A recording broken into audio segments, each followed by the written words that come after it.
अस्सलामुअलैकुम viewers, welcome back to another video. आज की जो हमारी वीडियो होगी वो हम ओरल ग्लूकोज टॉलरेंस टेस्ट के बारे में बनाएंगे। तो प्रीवियस वीडियो आप लोगों ने देखी थी और काफ़ी अप्रिशिएट भी किया था। तो आज जो हमारी वीडियो है जैसे मैंने आपसे कहा था कि अभी हमने काफ़ी थ्योरी की बातें की थी पिछली कुछ लेक्चर्स के अंदर। तो आज की जो हम बातें करेंगे आपके साथ उसमें हम OGTT को स्टार्ट करेंगे। वीडियो अगर लंबी हो जाती है तो हम इसको 2-3 पार्ट्स में डिवाइड कर लेंगे ताकि आपको चीज़ की समझ जो है वो अच्छी तरह आ जाए। देखिए, जो मशहूर ज़माना प्लाज्मा ग्लूकोज को असेस करने का मेथड है जिसे सब जानते हैं कोड पोड मेथड, ग्लूकोज ऑक्सीडेज पर ऑक्सीडेज मेथड, उसके बारे से वीडियोस मेरी अपलोड हैं जी चैनल के ऊपर प्लेलिस्ट में, आप देख सकते हैं जी। प्रिंसिपल और all the things I have discussed you can see in my play list. लेकिन जो बातें हैं OGTT के बारे में वो आज हम आपसे करेंगे कि ये असल में क्या टेस्ट है, क्यों लिख के देते हैं डॉक्टर, इसमें हमने पेशेंट को किस तरह से गाइड करना होता है, ठीक है, आइडियल कंडीशन किस तरह से होती है सैंपल लेने के लिए, क्या प्रोसीजर है, कब हम कहेंगे इसकी बिना पर कि ये पेशेंट जो है वो डायबिटिक है। तो ये सब कुछ शुरू करेंगे। तो चलिए आगाज़ करते हैं वीडियो का। दोस्तों, OGTT stand for oral glucose tolerance test. असल में अगर मैं आसान लफ्ज़ों में कहूँ तो इस टेस्ट के अंदर हम ये देखते हैं कि जो सस्पेक्टेड पेशेंट है या जो हमारा मरीज़ है उसके अंदर जो ग्लूकोज है वो उसकी बॉडी उसको प्रोसेस कैसे करती है, कैसे यूटिलाइज करती है।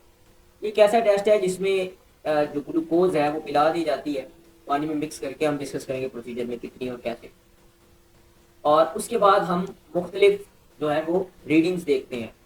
मुख्तलिफ हमारे पास जो मल्टीपल सैंपल हमने कलेक्ट किया होते हैं, मल्टीपल से मुराद 2-3 जोन सा हम कर रहे हैं OGTT, तो हम उसकी फिर क्या करेंगे, सैंपल्स की रीडिंग्स को चेक करेंगे और देखेंगे कि क्या उसकी जो बॉडी है वो ग्लूकोज को पीने के बाद, जब हम पेशेंट को पिला देते हैं उसके बाद जो है वो उसके प्लाज्मा में शुगर के लेवल को किस तरह से अफेक्ट कर रही है। आया नॉर्मल जिस तरह से होता है कि उसकी 2 घंटे के बाद, घंटे के बाद बॉडी ने ग्लूकोज को उस रेंज तक पहुंचाया है जितनी की होती है पोस्ट प्रेंडियल में, या फिर वो ज़्यादा आ रही है जैसे कि डायबिटीज में। तो ये हम चेक करते हैं इस टेस्ट के लिए।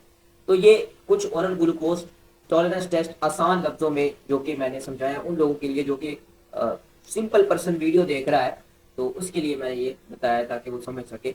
युनाव के प्लाज्मा में, क्योंकि आपको पता है कि इंसुलिन क्या करती है कि जो हमारे प्लाज्मा में ग्लूकोज ब्लड में ज़्यादा हो जाता है तो इंसुलिन उसको ब्लड में कम करती है और उसको यूटिलाइज करवाती है बॉडी के, अब स्टोर करवाती है, अब सेल्स के अंदर भी मूव करवाती है। तो यहाँ पे हम डिस्कस करेंगे भी OGTT को मजीद आसान लफ्ज़ों में मैंने आपके साथ शेयर कर दी है। अब हम आगे बढ़ते हैं मजीद। देखो, ये एक बड़ा एक्सेप्टेबल टेस्ट होता है, डायग्नोस्टिक टेस्ट, ये बहुत एक्सेप्टेबल होता है, लेकिन ये रूटीन से नहीं करवाया जाता। उसकी वजह ये है कि ये एक तो टाइम कंज्यूमिंग है, वक्त लगता है इसके लिए, और उसके अलावा इसमें जो है वो पेशेंट जो है ना वो उसके लिए इनकन्वीनियंट है, और कि बड़ा पेशेंट के लिए मुश्किल होता है बार बार सैंपल देना और टाइम भी काफ़ी लगता है।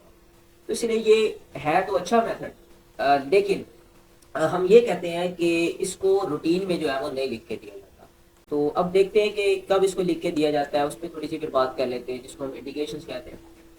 तो सबसे पहली इंडिकेशन तो ये है कि जनाब जब होती है ना गेस्टेशनल डायबिटीज मेलाइटस, जिसको हम GDM कहते हैं। ये जो गेस्टेशनल डायबिटीज मेलाइटस होती है ये हमारे पास प्रेगनेंसी के दौरान विमेंस के अंदर जो है वो देखी जाती है और उनमें डायबिटीज डिवेल्प हो जाती है, जिसको हम गेस्टेशनल डायबिटीज मेलाइटस कहते हैं। अब उसको देखने के लिए, उसको डायग्नोज करने के लिए हम OGTT परफॉर्म करवाते हैं। उसके अलावा वो मरीज, वो पेशेंट्स जो आपके पास, जिनका फॉर एग्जांपल जो प्री डायबिटिक की कैटेगरी में आ रहे होते हैं, यानी कि मिसाल के तौर पे अगर किसी का फास्टिंग का सैंपल है, यू नो वेरी वेल, अगर आपने मेरी वीडियो देखी है तो आप जानते होंगे जिसमें मैं डायग्नोस्टिक क्राइटेरिया बताया, तो फास्टिंग में आपकी नॉर्मली 110 मिलीग्राम पर डेसिलिटर से कम वैल्यू आ रही होती है। लेकिन अगर वो वैल्यू आपकी 110 से 125-26 के बीच में होती है तो वो आपका प्री डायबिटिक कंडीशन होता है। अब वो प्री डायबिटिक जो कंडीशन है मींस कि अगर आपके पास प्लाज्मा ग्लूकोज किसी का आ गया 110 to 125, तो फिर OGTT की तरफ जाया जाता है कंफर्म करने के लिए।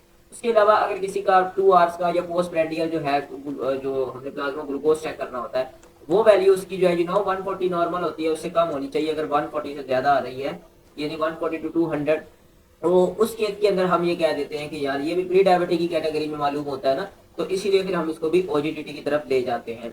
अच्छा, उसके बाद हम ओजीटीटी क्यों परफॉर्म करवाया जाता है, उसका एक मकसद होता है बाज़ औक़ात ड्यूरिंग प्रेगनेंसी अगर एक्सेसिव वेट गेन हो रहा होता है तो उस केस में, या फिर जो है वो पास्ट हिस्ट्री है मिस कैरेज की, तो उस केस में भी जो है वो ओजीटीटी करवा लिया जाता है। मजीद अगर हम बात करें कि अगर कोई बेबी है और वो 4 किलोग्राम से ज़्यादा वेट है उसका, तो फिर उस केस में भी हम ओजीटीटी करवाते हैं। मजीद कुछ पैथोलॉजीज होती हैं जिसमें आपको पता है कि जो अनएक्सप्लेन न्यूरोपैथीज, नेफ्रोपैथीज, रेटिनोपैथीज, तो ये जो अनएक्सप्लेन किस्म की हमारे पास पैथोलॉजीज होती हैं, डिजीजेज होती हैं, तो इनके अंदर भी बाज़ औक़ात जब आप ग्लूकोज करवा रहे होते हैं और वो आपके पास 140 मिलीग्राम पर डेसीलीटर से ज़्यादा आ रही होती है, तो इसमें भी फिर हम जो है वो ओजीटीटी रेफर करते हैं, ओजीटीटी परफॉर्म करवाते हैं। अभी तक हमने ओजीटीटी को बिल्कुल सादे अल्फाज में भी डिस्कस किया। मजीद हमने आपके साथ ये डिस्कस किया कि मरीज को ये कब लेकर दिया जाता है। अब आते हैं कि पेशेंट अगर कोई देख रहा है जिसने करवाना है तो वो ये एहतियातें ज़रूर करे ताकि उसके टेस्ट का रिजल्ट अच्छे आए। वो हम डिस्कस करते हैं पेशेंट प्रेपरेशन, और फिजिशियन आपको बताते हैं कि ये चीज़ आपने करनी है टेस्ट करवाने से पहले, और फिर आपने अपना सैंपल देना है ताकि आपका जो रिजल्ट है, जाहिर सी बात है, वो अच्छा है। अल्टीमेटली सी बात है कि अगर आप अपना सैंपल एक आइडियल कंडीशन से देंगे तो आपका सैंपल आइडियली कलेक्ट किया जाएगा और आइडियली आपका सैंपल प्रोसेस होगा, और उसके बाद आपकी डायग्नोसिस जो है वो आइडियल बनेगी। तो ट्रीटमेंट तो फिर आपकी जाहिर सी बात है, जब आपकी डायग्नोसिस सही हो जाएगी तो आपकी ट्रीटमेंट भी फिर क्या हो जाएगी, आसान हो जाएगी, अच्छा जल्दी हो जाएगी।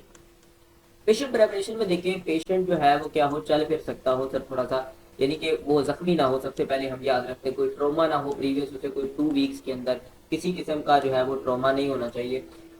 बिल्कुल जो है वो रिलैक्स होना चाहिए, पायरेक्सिया ना हो, फीवर ना हो उसको, ठीक है, और किसी भी तरह की एक्यूट इलनेस वगैरह, पायरेक्सिया, ये चीज़ें उसमें नहीं होनी चाहिए। उसके बाद दूसरी हम इसमें बात ऐड कर लेते हैं कि कुछ लोग होते हैं ना कि उन्होंने जब अपना टेस्ट करवाना होता है तो उसके बाद वो अपनी जी डाइटरी मॉडिफिकेशन करनी शुरू कर देते हैं। जी हम कार्ब्स को छोड़ रहे हैं, ठीक है जी, हम टेस्ट करवा रहे हैं, तो वो जनाब इसलिए जो है फिर आपका एक्यूरेट रिजल्ट तो ना हुआ। नॉर्मली जिस तरह से आप डाइट ले रहे होते हैं उसी तरह से आपने सैंपल देना होता है, और कम से कम जो है वो आपकी डाइट में कम अज कम 150 ग्राम्स कार्बोहाइड्रेट लाजमी तौर पे होने चाहिए। और आपने ख़ास तौर पे जिस दिन आपने अपना टेस्ट करवाना है उससे 3 दिन कबल आपने 150 ग्राम तबातुल के साथ जो है वो कार्बोहाइड्रेट लाजमी कंज्यूम किया, और till the day of test. Test से पहले तो आपको पता है फिर रात को ही आप खाना खाएंगे ना, रात की फास्टिंग, और सुबह फिर आप आमतौर पर टेस्ट लोग करवाते हैं, तो फिर उसमें जो है वो आपने 150 gram carbohydrate 3 days prior to test लाजमी इस चीज़ को आपने ध्यान में रखना।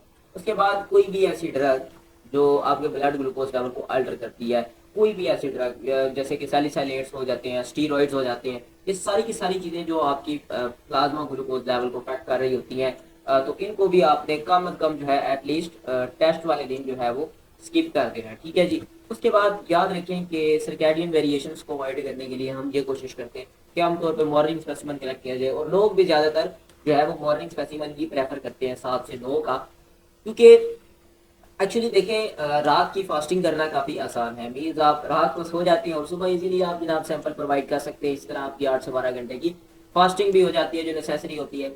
लेकिन ये बात याद रखें कि अगर एक बंदा जो है वो सुबह कहता है मैं जनाब 8 बजे जो नाश्ता करता है और फिर वो फास्टिंग करता है सारा दिन, तो ये उसके लिए ज़रा मुश्किल हो जाएगा ना, 8 से 12 घंटे की उसके लिए फास्टिंग करना। तो इसीलिए हम ये प्रेफर करते हैं कि एक तो सर्कैडियन वेरिएशन से बचा जा सके, ठीक है, तो उससे बचने के लिए हम कोशिश करवाते हैं कि नाइट फास्टिंग होके जो है मॉर्निंग स्पेसिमेन कलेक्ट कर लिया जाए। फास्टिंग मैंने आपको बता दिया कि 8 से 12 घंटे की उसमें फास्टिंग होती है। अब आ जाते हैं जी उन लोगों के तरफ के जो माशाल्लाह से चाय और कॉफ़ी के दीवाने हैं। तो हैवी कॉफ़ी और टी ड्रिंकर्स जो है वो भी जो है कम से कम जिस दिन टेस्ट करवा रहे हैं तो उस दिन ना इस चीज़ को यूज़ करें और इससे अवॉइड करें, क्योंकि इससे भी जो है वो क्या हो जाती है कि आपके पास उसकी कंजप्शन को आप कोशिश करें कि कम कर लें, क्योंकि इससे जो है वो आपके जो रिपोर्ट्स हैं उन पर असर पड़ता है। फिर जब इम्पोर्टेंट बात है वो आ जाता है स्मोकिंग। तो बाज़ लोग क्या करते हैं कि वो स्मोकिंग करते हैं, और ओजीटीटी आपको पता है एक लंबा प्रोसीजर है। तो इसके दौरान में या इससे पहले या फास्टिंग के दौरान में आप कोशिश करें कि ये चीज़ ना करें। अव्वल तो हम ये मैसेज भी देते हैं कि ये जो है मुज़र सेहत चीज़ है, आपकी सेहत की दुश्मन है। तो उल्टा ये इससे पहले आप वो कब्र में सुनाएं, तो लोगों को चाहिए कि इसको वैसे ही छोड़ दें या इसको बिल्कुल भी यूज़ ना करें। तो लेकिन यह है कि जो लोग आपको पता है कि इसको यूज़ कर रहे होते हैं तो उनके लिए ये लाजमी तौर पे उन्हें बताया जाए कि कम अज़ कम जिस दिन उन्होंने टेस्ट करवाना है उस दिन और जो उससे पहले आपके पास फास्टिंग के दौरान में या ओजीटीटी के दौरान स्मोकिंग ना करें, क्योंकि इससे फिर आपके पास जो प्लाज्मा ग्लूकोज की वैल्यू अफेक्ट होगी और आपका रिजल्ट अल्टीमेटली सही नहीं आएगा। जब आपका रिजल्ट नहीं सही आएगा तो उसके बाद जाहिर सी बात है कि आपको ट्रीटमेंट भी सही तरह से बिल्कुल भी नहीं मिलेगी और आप उसी तरह फिर अनडायग्नोज रहेंगे और यू नो वेरी वेल कि आगे क्या होगा। उसके बाद एक और इंटरेस्टिंग चीज़ है कि यार किसी भी तरह की कोई फिजिकल एक्सरसाइज नहीं करनी। अभी इसके लिए फिर मुझे डिटेल में जाना पड़ेगा कि यार एक्सरसाइज करने से क्या होगा जी, ग्लूकोज के ऊपर क्या फ़र्क पड़ेगा, वो सारी कहानी आई गेस कि मैंने अपनी वीडियोस के अंदर डिस्कस की हुई है कि जिसमें मैंने बताया हुआ है। तो आप किसी भी तरह की जो है वो एक्सरसाइज ना करें, बिल्कुल रिलैक्स रहेंगे। जब आपने टेस्ट करवाना है तो रिलैक्स कंडीशन के अंदर आपने अपना सैंपल जो है वो प्रोवाइड करना है जी। उसके बाद याद रखें कि आपके पास अगर पेशेंट आता है तो कोशिश करें कि यार उसको रिलैक्स करके टेस्ट से पहले आधा घंटा बिठा लें। लेकिन देखिए अगर पेशेंट जल्दी में है तो फिर आप उसके लिए आधा घंटा उसको बिठाएंगे तो वो जाहिर सी बात है खुद भी परेशान होगा। लेकिन ये एक प्रोटोकॉल है कि कोशिश की जाए कि जो आपके पास आपका पेशेंट आ रहा है उसको आप जो है वो 30 मिनट्स जो है वो रिलैक्स उसे बोलें कि इजी होके वो वेट करे या आराम करे और उसके बाद फिर आप उसका जो है ये प्रोसीजर स्टार्ट करो। अच्छा, इसमें मैं आपके साथ एक और बड़ी मज़े की बात शेयर करता हूँ कि ओजीटीटी का प्रोसीजर हमने आपसे डिस्कस करना है। उसमें जब मरीज़ आपके पास आता है ना फास्टिंग करके, तो उस वक्त आपने कोशिश ये करनी होती है कि पहले उसका फास्टिंग सैंपल लेते हैं, उसके बाद आप शुगर पिला के आगे मजीद सैंपल लेते हैं। अब कहानी ये है कि अगर आपके पास कोई मरीज़ आया है और उसका आपने फास्टिंग परफॉर्म किया है और वो मरीज़ आपका हाइपरग्लाइसीमिक निकल आता है, यानी कोशिश ये करें कि जब आपके पास मरीज़ आए तो आप उसका फास्टिंग सैंपल कलेक्ट करके उसको एनालाइज करें और जब वो रिपोर्ट दे दे तो देन आप आगे इस प्रोसीजर की तरफ जाएं। क्योंकि अगर खुदा ना खास्ता मरीज़ आपके पास हाइपरग्लाइसीमिया का निकल आता है, अब आप बड़े ध्यान से इस चीज़ को सुनिएगा कि उसमें हाइपरग्लाइसीमिया है, यानी कि शुगर का लेवल बहुत ज़्यादा बढ़ा हुआ है तो नॉर्मल से। तो अब अगर आप उसे ओजीटीटी में क्या है, आप शुगर पिला कर देखते हैं कि वक्त के साथ साथ वो कितनी कम हो रही है, ठीक है, नॉर्मल तक के हिसाब से हो रही है या नहीं हो रही। तो अब क्या होगा कि अगर वो हाइपरग्लाइसीमिया का होगा, उसमें शुगर ज़्यादा होगी, तो फिर अल्टीमेटली सी बात है कि आपने अगर दोबारा से उसे शुगर पिलाई तो उससे जो है अल्टीमेटली एक तो रिजल्ट आना ही ख़राब है, दूसरा ये कि आपके पास उस पेशेंट के लिए जो है वो एक रिस्क फैक्टर बन सकता है ये।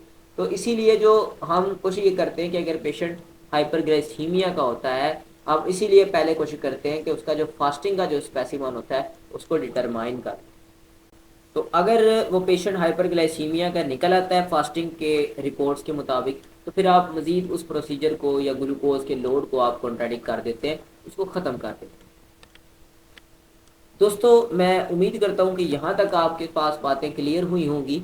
अभी हम अगर चलते जाएँ तो वीडियो बड़ी लंबी हो जाएगी, तो इसको फर्स्ट पार्ट पे रख लेते हैं। इंशाल्लाह नेक्स्ट पार्ट में हम इसके प्रोसीजर पे आएंगे जी, प्रोसीजर डिस्कस करेंगे और उसके साथ साथ फिर हम इसकी डायग्नोसिस बनाएंगे कि कितनी कितनी वैल्यू आए घंटे के बाद, 2 घंटे के बाद फास्टिंग की। तो हम उसे कहेंगे कि जनाब ये ओजीटीटी वाला है, जीसीटी क्या होता है, ठीक है जी, 75 ग्राम वाला 100 ग्राम वाले ओजीटीटी में क्या फ़र्क है। तो ये सारा कुछ हम डिस्कस करेंगे नेक्स्ट लेक्चर के अंदर।